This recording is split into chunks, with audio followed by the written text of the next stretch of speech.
I'm going to give you guys a little bit of a history of Support Heroes Foundation, kind of where I got its idea at, and where I hope to where it's going here in the near future.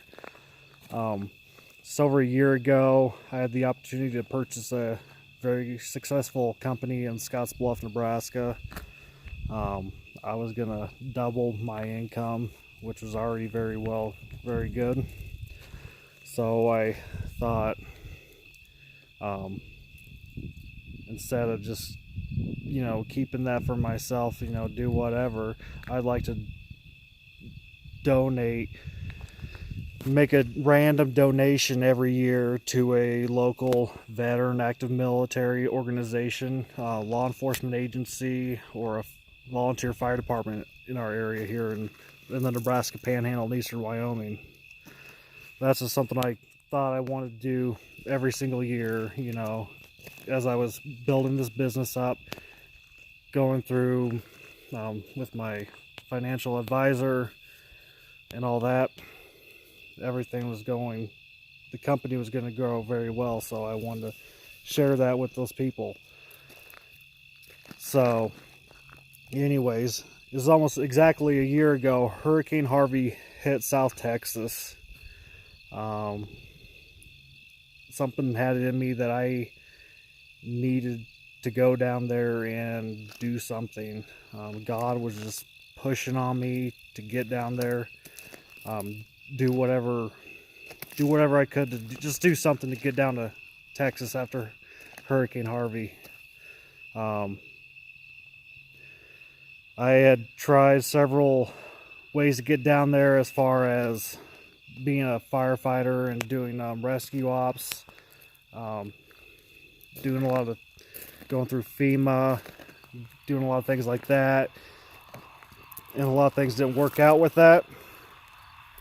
So I thought the second best thing I could do was take supplies and donations down there. So I gathered up almost 5 tons of supplies and donations from western Nebraska and eastern Wyoming, and I took it down there.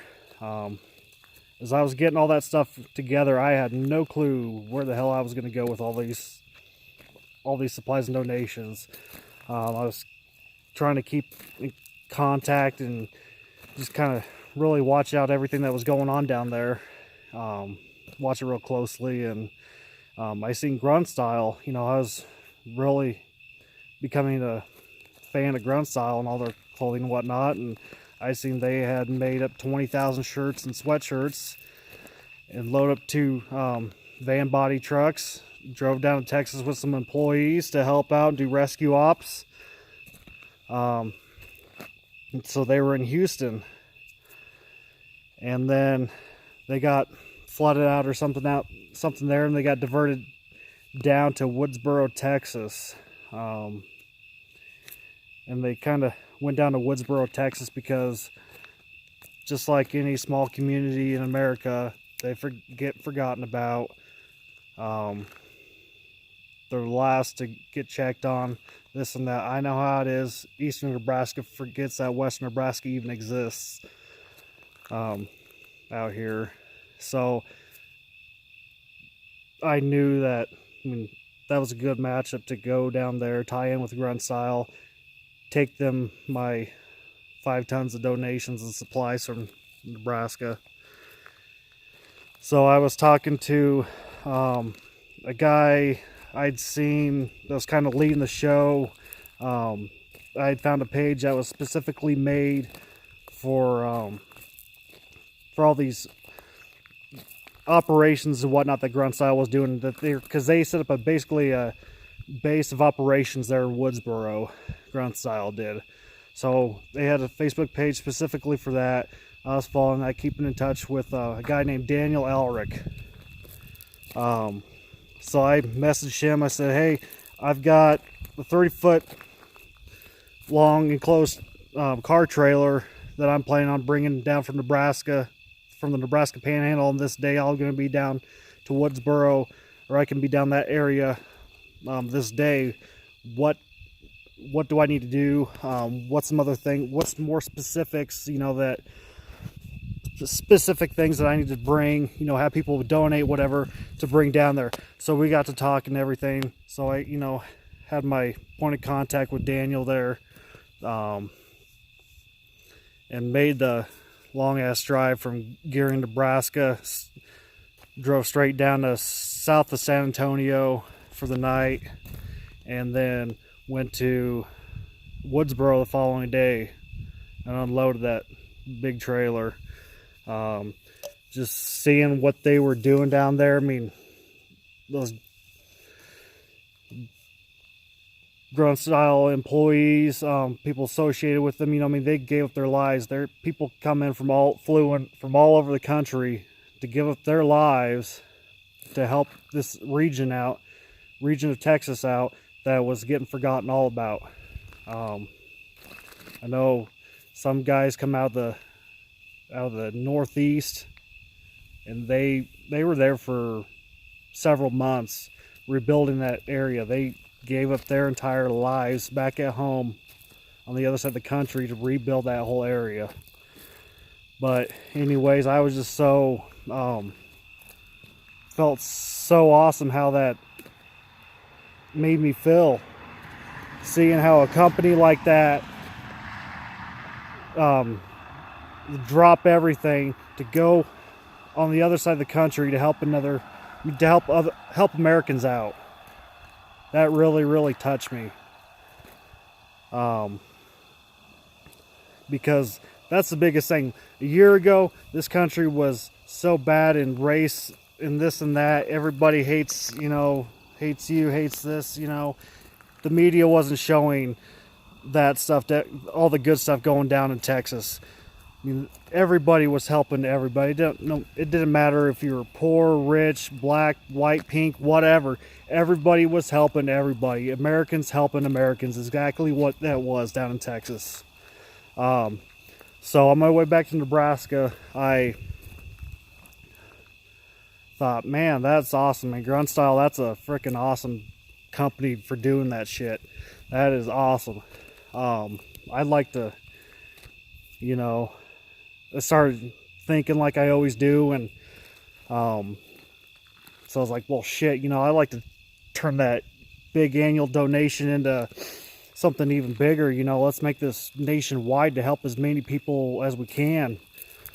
So I contacted Daniel, and I said, hey, Daniel, I'm buying this company. This is my idea, and this is kind of what it's transformed to, you know, after seeing how, you know, this company you work for is. So let's, you know, here's my idea, whatever. Well, I didn't know at that point that he was the CEO of Grunt Style. So I told him all my ideas, this and that, you know. He said, here's my assistant's email. Send it to her. Let's get this. This sounds awesome. So I did that. Over time and lost emails, this and that. Basically, that whole thing dropped off the face of the earth. So I kept trying to. So through the winter, basically November, December, January, I, you know, kind of played around with it. You know, the whole idea of, you know, starting from scratch, this and that. And then in February, I had an experience that you cannot, I mean, it's hard to explain.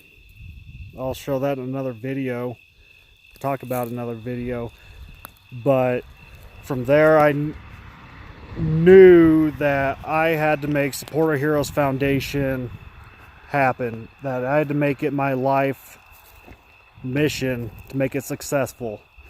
So the company that I was buying back in the January time, I was about a month away out from being done with all my financials and everything, and the owner of the company said he needed to hold on the business for a couple more years to afford some things on his end. So that's I didn't really know what I was going to do after that. But after that big experience I had, that same day that I found out I wasn't going to be able to buy the business anymore, that's when I knew Support Heroes Foundation is going to be my life. But so from February to about mid-April, I went and started delivering campers from northern Indiana, from the manufacturers up there, to dealerships all around the country, so I could go out and able to afford to promote Support Heroes Foundation. I turned in my co-op retirement so I could buy all the shit I needed to do all this over-the-road trucking with my pickup and this and that. And so I went off to Indiana and started hauling campers. And I had some experiences that, I mean, there is no other explaining it other than God was there. God had his footprint in it. But I have gotten Support Heroes Foundation. I went all the way from Ohio, West Virginia, California, everything in between, just about. Come across so many just law enforcement experiences that were awesome. Veteran experience with some veterans that were awesome. I mean, and all this stuff is just, it wouldn't happen if it wouldn't have been for God. But my plan, my idea for Support Heroes Foundation is to be ran as a grant system, because God has given me a large platform across the country to be successful, and I'm taking advantage of that. So with that, I get to help out as many people as I possibly can. So I'm going to run this grant system. So when say this random charity in North Carolina does horse therapy with veterans, they need $5,000 to spend or to build a wheelchair ramp for their clients that are in wheelchairs and they need help, get on the horse. So they'll write and apply. They'll say what they're doing, why they need this X amount of dollars, and we give them the $5,000 or whatever it may be. Kind of like what United Way is, but nobody is going to be operating under us. Nobody's going to rely on us for their, as far as their funding. They have to have funding on their own. But if they have a project that they're doing, that's why, like I said, I'm operating like I am, to help as many people as I can across the country. Say volunteer fire department, they've got a 1973 Type 1 engine,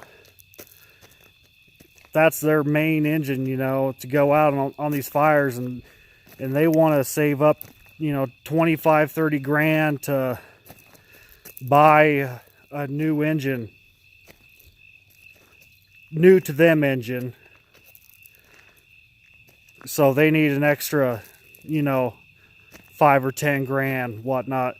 If they meet the requirements and everything, obviously a department like that they would get that grant.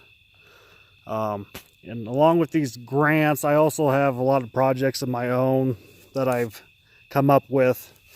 One right now that I'm working on is, I'm out here at what my kids call the farm. The farm is a property east of Gearing, Nebraska, that I am hoping to purchase and put a PTSD facility out here. The PTSD therapy facility It's basically going to be a miniature town built out of shipping containers. They're all going to be set up different inside. They're all going to have doors and windows, and they're going to have interior walls, this and that, and it's going to be used as an airsoft gun course. Doing something like that out in western Nebraska, eastern Wyoming is needed, because there are so many people around here that have no clue what PTSD even stands for, and those are even the people that, you know, that are making the big dollars. The highly educated people don't even know what PTSD stands for. But yeah, we got all these veterans in this whole region that, you know, nobody's really paying attention to them. Nobody, you know, everybody's forgetting about our veterans here. So this is one of my projects, is building that facility. And I want this property specifically because it gives me room to grow years down the road. And it also has a smaller house from the main house that would be that I want to gut the upstairs of it to basically meet as a meeting room or a classroom. Going back to the classroom, area law enforcement and fire agencies would be able to use that facility for training. SWAT teams, any federal, state, local government can use it for training for law enforcement with their simunition rounds. It's going to be it would be a perfect setup with that whole thing. And then also another project I've got going on here, try to cut off before the train gets here, makes it real loud. Working on a legislative ballot for Nebraska to have a veterans wildland fire module. That fire module is basically a crew of 8 to 12 people. They do fuel reductions work, prescribed burns, and they go out on national fires during the fire season. And so we're looking right now to have a veteran hand crew or a veteran fire module for Nebraska, because BLM right now has 8 20-person hand crews.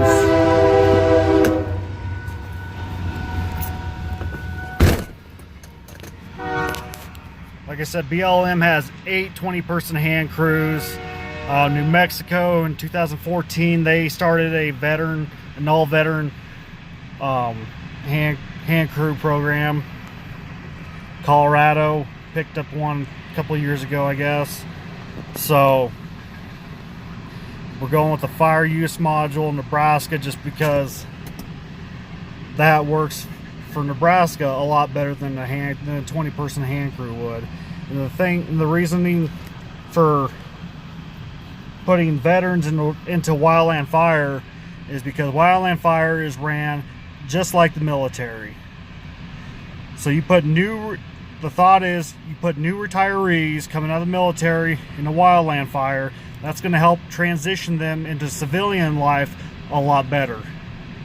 And you put them in a whole group of new retirees, they're going to help each other out transition into civilian life. Thus, the whole deal with PTSD is minimized, and hopefully it stays that way. But it helps them transition a lot better, and it also gives them jobs. These are awesome jobs with the Wildland Fire Service that they're doing. But I think I'm done with this video. Thank you.